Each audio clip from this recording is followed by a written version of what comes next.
এটা তো কোইন্সিডেন্টাল হলেও এটা দৃশ্যমান, যখনই আমি লন্ডনে যাই তখনই এই অ্যাটাকটা হয়। এবং এটা কি প্রমাণ করে? অর্থাৎ প্রমাণ করে যে তারা তাদের চাচ্ছে আপনাদের দৃষ্টি, আমাদের সোশ্যাল মিডিয়া এবং দৃষ্টিটা তাদের দিকে না রেখে আমার দিকে নিয়ে আসা। That is the calculated move. তো এবং সেটাই তারা চেষ্টা করে, এবং চেষ্টায় কিছুটা সফলও হয়, কারণ আপনারা তখন দৃষ্টিটা আমার দিকে নিয়ে আসেন। তো যাই হোক, আমি তো আমার যে স্টেটমেন্ট সেটা খুব পরিষ্কার ভাবে দিয়েছি যে এটা এক নম্বর, এখানে এটা পুরোপুরি ভাবে বানোয়ার তথ্যের উপর ভিত্তি করে করা, এবং পার্সোনাল অ্যাটাক এবং ক্যারেক্টার অ্যাসাসিনেশন হচ্ছে এটার মূল উদ্দেশ্য। এখানে কোনো সত্যতা নাই, অ্যাবসলিউটলি পজিটিভলি নাথিং। এবং ইস্যুটা ইররিলেভেন্ট। আমার ছেলে মেয়েরা কি করছে না করছে, অ্যাডাল্ট ছেলে মেয়ে তারা তাদের লাইফ নিয়ে থাকবে, বাড়ি কিনবে না গাড়ি কিনবে, কোন দেশে থাকবে, কোথায় বিয়ে করবে, সেটা তাদের ব্যাপার, এটা আমার কোনো ব্যাপার নয়। কাজেই এখানে এই পুরো জিনিসটাই হচ্ছে অযাচিত চর্চা, এটাতে আমাদের যাওয়াই উচিত নয়।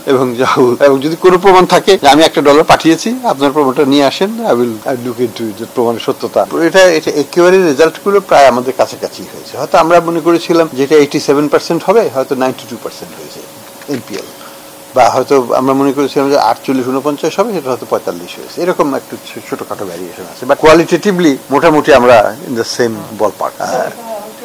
এখন পরবর্তী ধাপ হচ্ছে যে, যেমন আমরা প্ল্যান করছি যে কিছু ব্যাংকে একীভূত করা, ইসলামী ব্যাংকগুলো নিয়ে আমরা প্রথম পর্যায়ে শুরু করব। পরবর্তীতে কিছু চলমান প্রক্রিয়া থাকে, এখানে যেটাই শেষ হয়ে গেল তা নয়। পৃথিবীর অন্যান্য দেশেও আছে, আমাদের একটা পুরো ডিপার্টমেন্টই থাকবে যার ব্যাংক রেজলিউশন ডিপার্টমেন্ট। তাদের কাজই হবে যদি ব্যাংকগুলো নিজেদেরকে ধ্বংসের পথে নিয়ে যায়, সেটাকে তার আগেই এটাকে করে নেওয়া, কন্ট্রোল নিয়ে সরকারিকরণের মাধ্যমে তাদেরকে হয় একীভূত করা, লিকুইডেট করা, বা যেটাই করা হোক সেটা করা। দেখুন, এগুলো তো চলমান প্রক্রিয়া।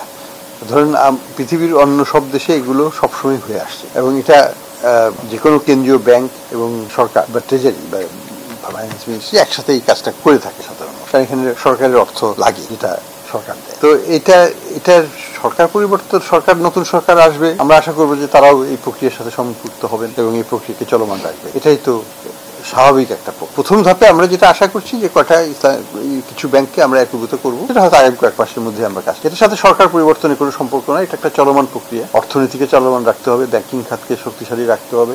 যখন যেখানে হস্তক্ষেপ করার প্রয়োজন কেন্দ্রীয় ব্যাংক মনে করবে, কেন্দ্রীয় ব্যাংক সেটা করবে।